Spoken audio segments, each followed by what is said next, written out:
Hello viewers, আশা করি আপনারা সকলেই ভালো আছেন। তো আজকের ভিডিওতে আমি আপনাদের সাথে শেয়ার করব কিভাবে গুগল ক্রোম লোগোটি তৈরি করা হয়। তো গুগল ক্রোম লোগোটি আমি সম্পূর্ণ অ্যাডোবি ইলাস্ট্রেটরের মাধ্যমে করে থাকব এবং গুগল ক্রোম লোগো তৈরি করার পাশাপাশি আপনারা অ্যাডোবি ইলাস্ট্রেটরের ৩টি টুলস সম্পর্কে ভালোভাবে ধারণা পেয়ে যাবেন। প্রথমত হচ্ছে রোটেশন টুল, দ্বিতীয়ত হচ্ছে আপনার শেপ বিল্ডার টুল কিভাবে কাজ করে এবং কিভাবে অবজেক্ট লক আনলক করতে হয়। এই বিষয়গুলো আমি আপনাদেরকে দেখিয়ে দেব। তো গুগল ক্রোম লোগো তৈরি করার জন্য আমি সর্বপ্রথম যেটা করব, একটি গুগল ক্রোম লোগো ডাউনলোড করে নেব, যাতে করে আমি এটা পাশাপাশি রেখে সেম ভাবে এই লোগোটি তৈরি করতে পারি। তো আমি এটা ডাউনলোড করে নিলাম। এরপরে আমি যেটা করব, সরাসরি অ্যাডোবি ইলাস্ট্রেটরে চলে যাব। অ্যাডোবি ইলাস্ট্রেটরে আসার পরে এখানে নিউতে ক্লিক করে আমি একটা আর্টবোর্ড নেব। তো আমি 1080 বাই 1080 এখানে আর্টবোর্ড সিলেক্ট করে নিলাম। আর্টবোর্ড সিলেক্ট করার পরে এখান থেকে আমার আর্টবোর্ডটি আসবে, যে এখান থেকে আমার আউটপুটটি আসলো। তো আমি পাশাপাশি যেটা করব, এখানে আমি যেই গুগল ক্রোম লোগোটি ডাউনলোড করেছিলাম সেটি এখানে নিয়ে আসব। তো এখানে নিয়ে আসার পরে এটা সাইজে একটু বড় হয়ে গেছে, আমি একটু ছোট করে নিচ্ছি। আমি জাস্ট এখান থেকে কালারগুলো পিক করব, আর কিছু এখান থেকে কোনো প্রয়োজন নেই। আমি এখান থেকে জাস্ট এটা একটু ছোট করে রাখলাম, আমি এখানে রাখলাম। তো আমি গুগল ক্রোম লোগো ক্রিয়েট করার জন্য প্রথমত আমাকে একটা সার্কেল নিতে হবে। আমি অবজেক্টটা একটু বড় করে দিচ্ছি দেখার সুবিধার্থে, আপনারা বোঝার সুবিধার্থে। তো আমি এখান থেকে একটি ইলিশ টুল দ্বারা একটা সার্কেল ড্র করে নিব। যে আমি আমার মতো করে একটি সার্কেল ড্র করে নিলাম। সার্কেলটি এখানে মিডলে রাখার ট্রাই করব এখানে। তো আমি এখান থেকে সার্কেলটির যেটা আছে স্ট্রোক, এখান থেকে স্ট্রোকটা আমি নান করে দিব এবং ফিলটা হোয়াইট রাখবো। তো ফিলটা আমি যেটা করব, এখান থেকে যে গুগল ক্রোমটা আছে এখান থেকে এই কালারটা এখান থেকে পিক করে নিলাম। এখান থেকে পিক করার পরে আপনারা এখানে যদি লক্ষ্য করেন তাহলে দেখতে পাবেন এই গুগল ক্রোম লোগোটি ৩টি সার্কেল দ্বারা গঠিত হয়েছে। প্রথম সার্কেল হচ্ছে এটা, যে এই কালারটা আপনারা দেখতে পাচ্ছেন রেড কালার, এটাকে কিন্তু ৩টা ভাগে ভাগ করা হয়েছে। ৩টা ভাগে ভাগ করে এই ৩টা কালার দেওয়া হয়েছে। সেকেন্ড সার্কেল হচ্ছে হোয়াইট এবং থার্ড সার্কেল যেটা মিডলে দেখতে পাচ্ছেন সেটা হচ্ছে ব্লু। তো আমরাও ৩টা সার্কেল নিয়ে আম ক্রোম লোগোটা সম্পূর্ণ করব। আপনারা দেখতে থাকুন এখানে। তো প্রথম সার্কেল যেটা নিয়েছি সেটাকে আমরা কপি করব। কপি করে এটা ফ্রন্ট সাইডে কপি করব। কন্ট্রোল সি এবং কন্ট্রোল এফ। আমাদের কপি করা হয়ে গেছে। এখন আমরা এখানে ধরে শিফট এবং অল্টার চেপে ধরে আমরা এটাকে ছোট করব। তাহলে আমাদের যেটা হবে, সব দিক থেকে সমানভাবে মেইন সেন্টারটাকে কেন্দ্র করে আমাদের সার্কেলটা ছোট বড় হবে। তো আমরা এখানে আমাদের মতো করে এখানে আমি এতটুকু নিলাম, এতটুকু নিলাম।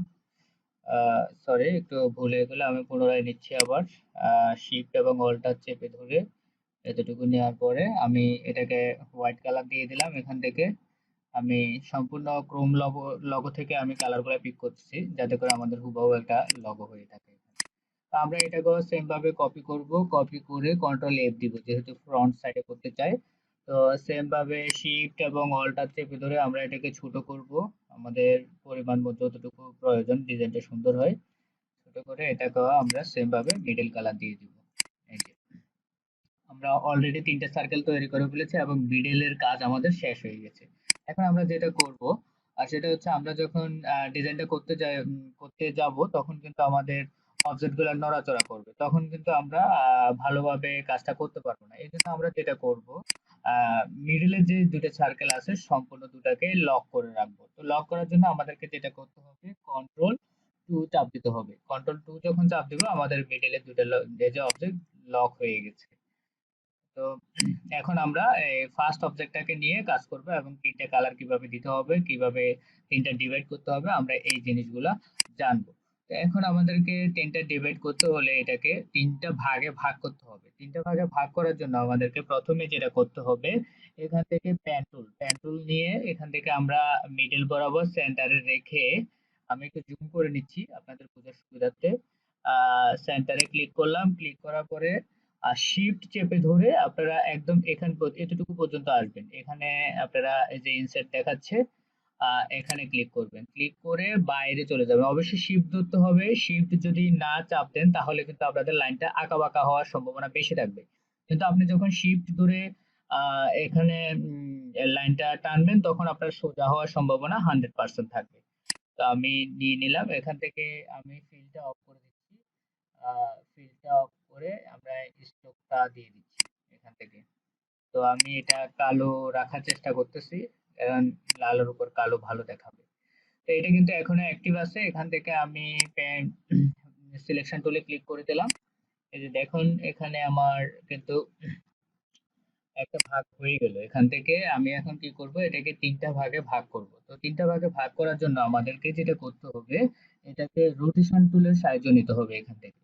তো আপনারা এখান থেকে রোটেশন টুলে ক্লিক করবেন। রোটেশন টুলে ক্লিক করার পরে আপনি এটার যে কেন্দ্রবিন্দু, এটা যে পয়েন্টটা ধরে ঘুরবে সেই পয়েন্টারটা কিন্তু আমাদের এখানে রয়ে গেছে একদম মিডলে, ঠিক আছে?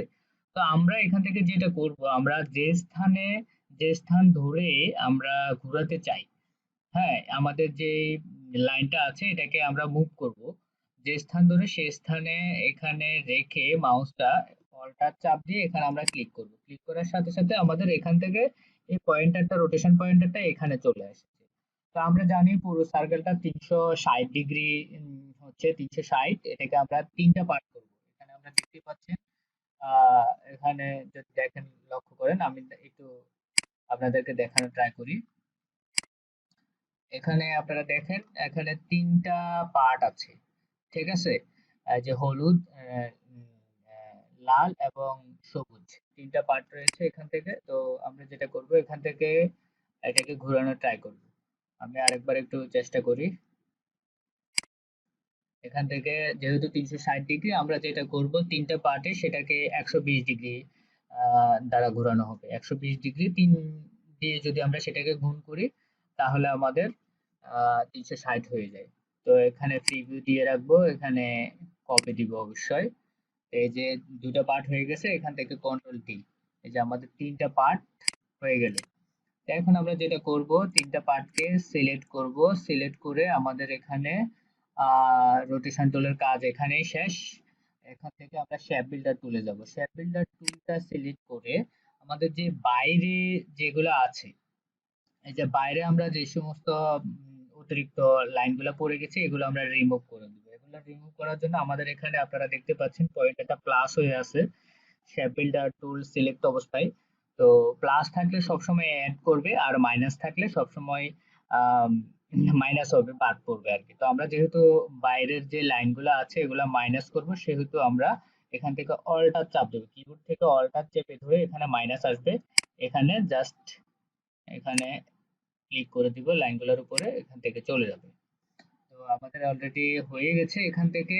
এবং এখন কিন্তু আমাদের তিনটা পার্ট আছে, কিন্তু তিনটা পার্ট থাকলেও আমরা এগুলাকে কালার দিতে পারবো না। আপনারা যদি একটু দেখেন, আমি সোয়াচ বক্স থেকে দেখাই, এই যে কালার কিন্তু পুরোটাই চেঞ্জ হবে, আমরা দিতে পারবো না। তিনটা পার্ট আমাদের লাগবে, তিনটা পার্টে আলাদা আলাদা কালার দেওয়া। তো আমরা যেটা করব সেটা হচ্ছে এটাকে আলাদা করে ফেলবো। আলাদা করার জন্য আমরা পুনরায় শেপ বিল্ডার টুলে যাব। শেপ বিল্ডার টুলে গিয়ে এখানে ক্লিক করব, ক্লিক করব, ক্লিক করব। আমাদের কিন্তু এখন আলাদা হয়ে গেছে। আমি যদি আপনাদেরকে একবার দেখাই, এই যে দেখেন আলাদা হয়ে গেছে, এগুলো সম্পূর্ণ আলাদা আলাদা আছে। এখন আমরা চাইলে এগুলাকে আমাদের মতো করে কালার দিতে পারি। আমি এটাকে দিয়ে দিলাম হলুদ কালার, এটাকে দিয়ে দিলাম সবুজ কালার, এবং পাঁচটা তো আছে। তো এভাবে আমাদের এখান থেকে যে অবজেক্টগুলো লক করা আছে আমরা সবগুলা সিলেক্ট করে আনলক করার জন্য কন্ট্রোল অল্টার টু চাপ দিবে। এখন কিন্তু দেখেন আমাদের এই সার্কেল গুলো কিন্তু আনলক হয়ে গেছে। এখন আমরা এই যে আমাদের একটা পূর্ণাঙ্গ ক্রোম লোগো তৈরি হয়ে গেল।